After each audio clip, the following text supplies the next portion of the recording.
కిరాతార్జనీయం.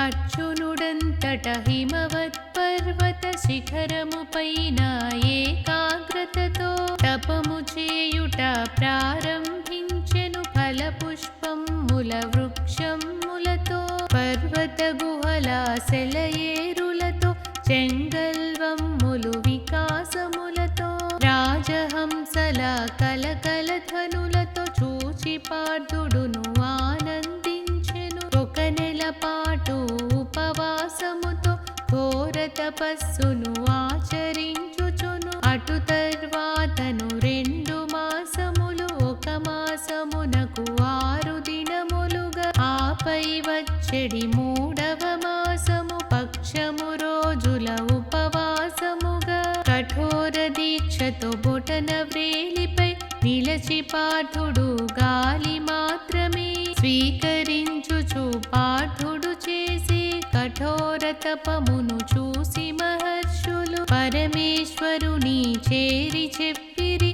హే పరమేశ్వర, పార్థుడు చేసే ఘోర తపమునకు జీవరాశులే ప్రాణభీతితో తలడిలుచున్నవి. పార్వతీనాథ, మీరిక దయతో ఇంక పార్థునికి అభయమునిచ్చి ప్రాణికోటిని రక్షించవలే. పినాకపాణి అల్లన నవ్వుచు అతి తొందరలో అట్లు చేతునని ఆ మహనీయులక భయమునిచ్చి వారందరినీ పంపివేసెను. పరమేశ్వరుడిక పరివారముతో ఆ హిమగిరికి హిమగిరి సుతతో కిరాత రూపము ధరించి వచ్చెను. ప్రమదగణంబుల పెడబొప్పలతో మహారణ్యమే దద్దరిల్లెను. కిరాత రూపుడై పరమేశ్వరుడు మహారణ్యమున వేట తమకమున అమ్ములు ధరించి తిరుగసాగెను. ఆటవీకుల అదుపులతోటి ఆ ముక్కంటి ధనుష్టంకార భీకర ధ్వనులతో కాననమందున క్రూర మృగమ్ములు భీతితోడను గుహలలోపనే దాగియుండెను. చెంచురాజు ఆ పరమశివుండును ముకాసురుడును మూకాసురుడను రాక్షసుని కిరాత బలమున పార్థుడుండెడి. ఆశ్రమమందున అడివి పందిగా తిరుగాడుచును పార్థుని మీదకు ఉరకమనుచును పంపేవానిని. భీకరమైన అడవి పందిగా మూకాసురుడు రూపము దాల్చి పార్థుని పైకి ఉరకబోయెను. అది గమనించిన అర్జునుడప్పుడు ధ్యానము నుండి లేచి నిలబడి ధనుష్టంకార భీకర ధ్వనితో పందిపై బాణము వేయబోయెను. అడవి పందిపై బాణమేయుటకు నీకే మాత్రము అర్హత లేదని ఎదురుగనున్న చెంచురాజుని మాటనేమియు లక్ష్య పెట్టక సవ్యసాచియును బ్రాహ్మణములను ఒక్కసారిగా ప్రయోగించెను. కిరాతుడేమో కోపముతోటి వీరావేశము పొందినవాడై అడవి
ధరించి వేటాడుటకు ఎంతటి వాడును సాహసింపడు.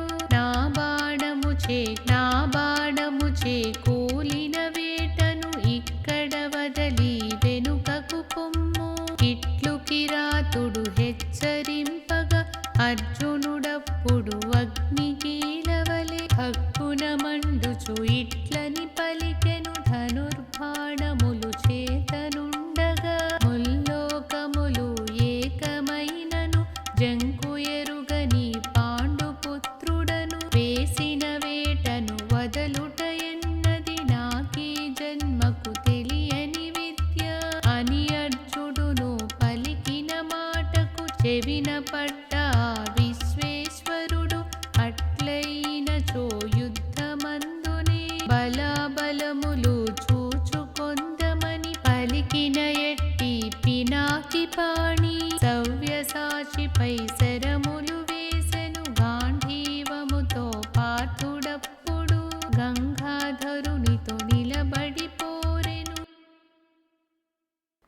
ఈశ్వర స్తుతి. కిరీటి వేసిన బాణములేవియు ఇందుమౌళిని ఇంచుకైనను తాకకుండగా మాయమయ్యెను. అది గమనించిన ఇంద్రనందనుడు ఈతడెవ్వడో మహానుభావుడు సామాన్యుడని తలచి వేసి తిని అటు కాకుండగా ఈ బాణములకు ఇంతవరకును నిలబడి ఉండన అవివేకుల కాహితబోధవలె ఈ నాశరములు వ్యర్థములైనవి. ఎరుకల రేడిక వేసిన శరములు నాయి తనువుకు గృశ్చుకొన్నవై నన్నింతగను వేధిస్తున్నవి. ఎరుక సంగతి మరింత గట్టిగా తెలుసుకొనుటకై ప్రయత్నింతునని తలచిన వాడై అర్జునుడప్పుడు పిడుగుల వంటి కరకుటమ్ములను ఎరుకరాజుపై వేయసాగెను. అవే సమయమున పార్థుని మోపున అమ్ముల పొదవి అదృశ్యమయ్యే. రోషావేశము పట్టలేకైక గాంధీవమ్మును ఎత్తి పార్థుడు ఎరుక శిరస్సును గట్టిగా మోదెను. అప్పుడు కూడా ఆ పరమేశుడు స్థిరముగా నిలచి నవ్వుచు అతడు పార్థుని కరముల గాంధీవమ్మును మాయము చేసి మాయను గప్పెను. మహాదాశ్చర్యము పొందిన పార్థుడు పైకేమియును కనబడనీయక నిరుత్సాహమును చెందని వాడై ఖడ్గము దూసి గురి తప్పకయే చెంచురాజుపై విసరివేయగా మరుక్షణం మా మహాఖడ్గము తుత్తునియరుగా నేల కూలినది. అయినా పార్థుడు భీతి చెందక మహావృక్షముల గండశిలలను చేతికందిన అందిన వాటిని రోషముతోటి అర్జునుడప్పుడు పరమశివునిపై విసరసాగెను. విసినవన్నీయు విసిరినట్లుగా విశ్వేశ్వరునిలో విలీనమయ్యెను. అవ్విధమంతయు చూచి సహించని అర్జునుడింకను విజృంభించి ఒక్క ఉదుటున శివుణ్ణి చేరి పళ్ళు కొరుకుచూ పిడికిలి బిగించి శివుణ్ణి గట్టిగా మోదసాగెను.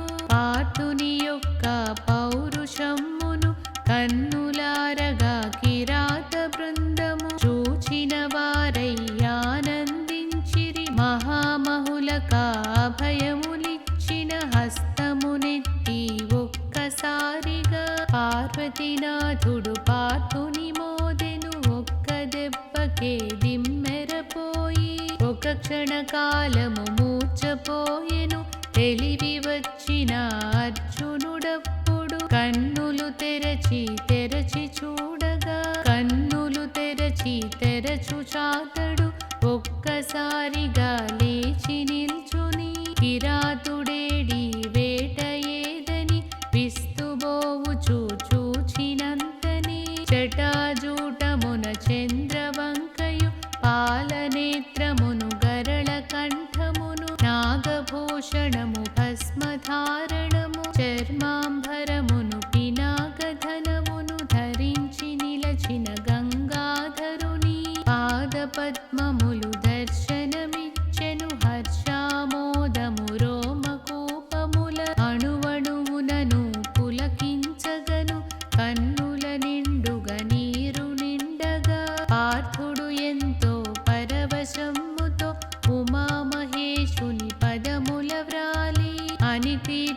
చించుచు అర్జునుడప్పుడు స్వామి నాకా భ్రమ కలిగించి నీతో సమముగ నిలబడి నన్ను యుద్ధము చేయగ ప్రోత్సహించితివి స్వామి నా మహాపరాధము మన్నించమని వేడి పార్థుడు పొగిడినంతని పొంగిపోయడి శంకరుడెంతో సంతోషించుచు కిరీటినంతట కటాక్షించుచు మాయము చేసిన గాంధీవమ్మును తిరిగి పార్థునకు ప్రసాదించుచు నీ కోరికేమిటో విన్నవించిన ప్రసాదింతునని అనుగ్రహించగా పార్థుడు భక్తితో విన్నవించుకొని మహానుభావ అద్భుతములగు బ్రహ్మాస్త్రము ఆ పాశుపతాస్త్రము జగతినందునను ప్రసిద్ధాస్త్రములు పరమేశ్వర మీ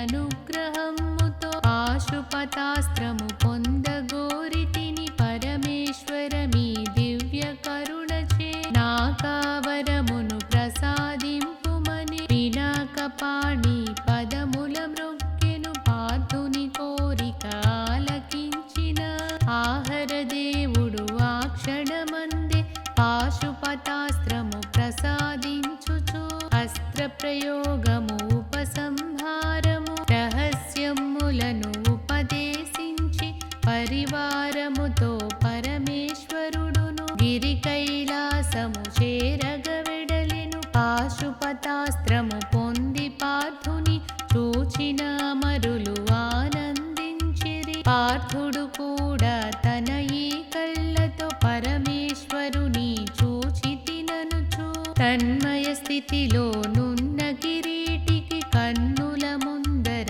బంగారు వెలుగులు తళుక్కుమనుచు మెరయుచుండగా ఈ వింతేమని ఇంద్రతనూజుడు చూచుచుండగని విమానరూఢుల దేవతలందరూ కళ్ళ నిలచిరి అర్జునుడప్పుడు ఆనందముతో వేల్పులందరికి నమస్కరించెను అంతకదేవుడు పార్థుని తోడను గంభీరముగా ఇట్లని పలికెను విశ్వేశ్వరుడే స్వయముగ వచ్చి పాశుపతాస్త్రము ప్రసాదించిన విషయము తెలిసి విబుధులందరూ నిన్ను చూచుటకు సన్నిధి చేసిరి అట్లని పలుకుచు అంతక దైవము యమకుబేరుని వరుణదేవుని ఆ అమరేంద్రుని వరుసగజూచెను వారందరి ఆ కటాక్షమునకు కిరీటి భక్తిగా నమస్కరించెను దేవతలందరూ మెచ్చి పార్థునికి అనేకాస్త్రములు బహూకరించిరి ఆ అమరేంద్రుడు మరింత మెచ్చుకు తన లోకమునకు ఆహ్వానించెను నా సారథియే స్వయముగ వచ్చి నిన్ను నా నగరికి చేర్చగలడని ఇంద్రుడు శీఘ్రమే వెడలిపోయెను సచీనాథుడును చెప్పిన విధముని రథము తీసుకొని మాతలి వచ్చెను పార్థుడప్పుడు పూజ గంగలు పునీతుడయ్యి పూజ చరిత గల మామవగిరికి హిమవద్గిరికి నమస్కరించి ఆరథమెక్కి అమరావతిని చేరగ వెడలెను అర్జునుడప్పుడు ధర్మనిష్టతో ప్రజాపాలన చేసిన ఎట్టి మహాప్రభువులు ధర్మప్రభువునే కాపాడుటకై ప్రాణములిచ్చిన మహాయోధులు పుణ్యక్రతువులను ఆచరించిన పుణ్యాత్ములు ఎందరెందరు అమరలోకమున స్వర్గభవంతుల నివాసముండి సుఖించుచుండిరి అట్టివారిని కన్నులారగా చూచుచు పార్థుడు ఆనందించెను హిమవద్గిరినే మించిపోయిన ఐరావతమును చూచిన పార్థుడు జన్మధన్యమని మురిసిపోయెను సిద్ధ సాధ్యులును గంధర్వులును మనోహరం ముగ నాట్యమాడుచు కిరీటి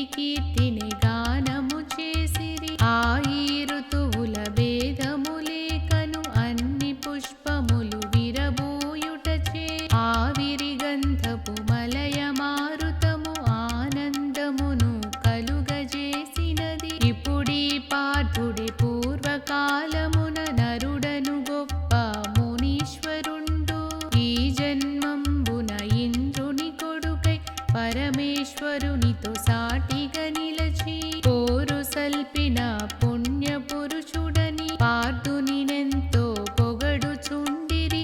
మాతలి యొక్క మార్గమందునను ప్రయాణించుచు అర్జునుడప్పుడు సుధర్మ భవనము చేరిన వెంటనే సచీనాథునకు నమస్కరించెను. మహేంద్రుడంతట మహానందముతో కిరీటినప్పుడు కౌగలించుకొని క్షేమమడుగుచును తన ప్రక్కగనే సింహాసనమున చోటునిచ్చెను.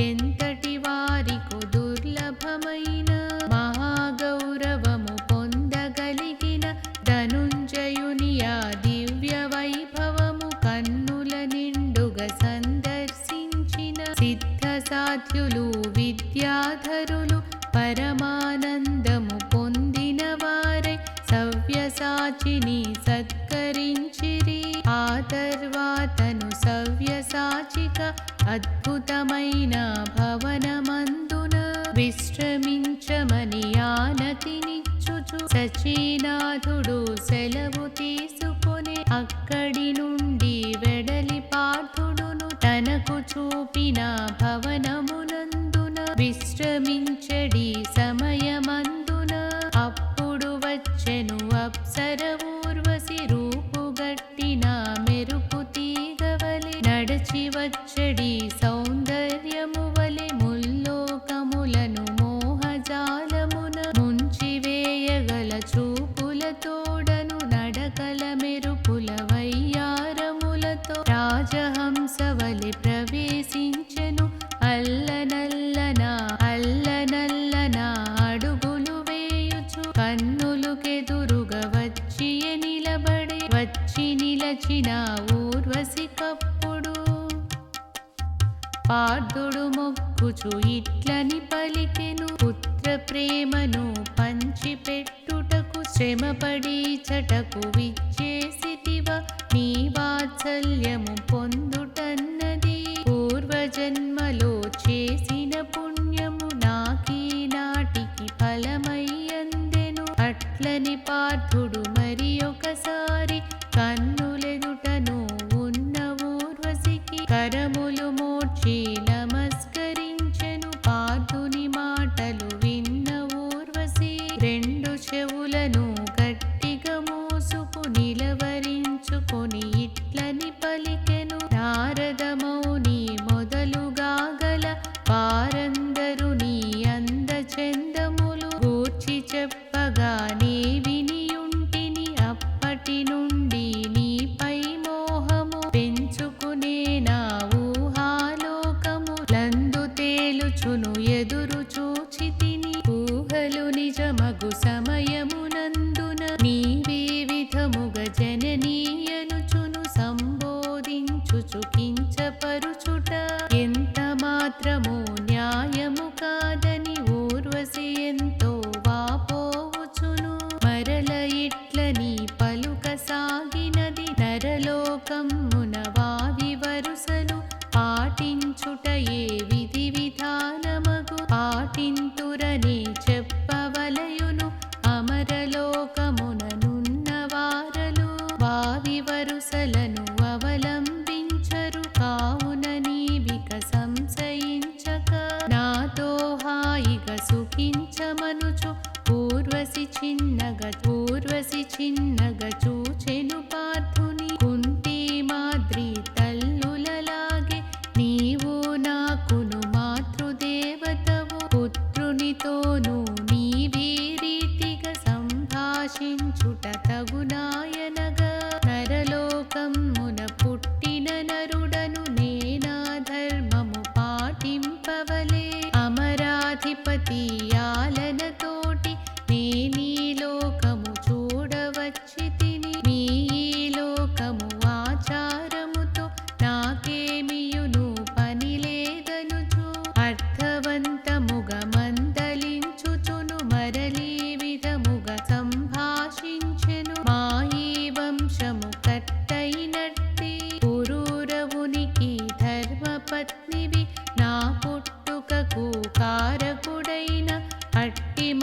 దేవేంద్రుని విలాసవనితవు మాతృదేవతా స్థానమునున్న తల్లివి నీవని అర్జునుడనెను. అట్టి మాటలను విన్న ఊర్వశి భరించలేని అవమానముతో కోరి వచ్చిన ఆడదానిని కాదని నీవు ఈసడించిన పాప ఫలితమును అనుభవింతువని వికృతమైన శిఖండి రూపము ధరించి నీవు నట్టకుండవై అంగనలందరి ముందర నీవు ఆడిపాడుతూ తిరుగుతుందువని ఇది నా శాపము అని ఆ ఊర్వశి అక్కడి నుండి వెడలిపోయెను. అది అంతయును తెలిసిన వాడై మరునాడు దయము మహేంద్రుండును ధనుంజయునితో ఇటు చర్చించెను. జరిగినదంతయు తెలుసుకొంటిని, శాపము గూర్చి విచారింపకు. నీ అజ్ఞాతము సమయమునందున నీకీ శాపము వరమగుగాక.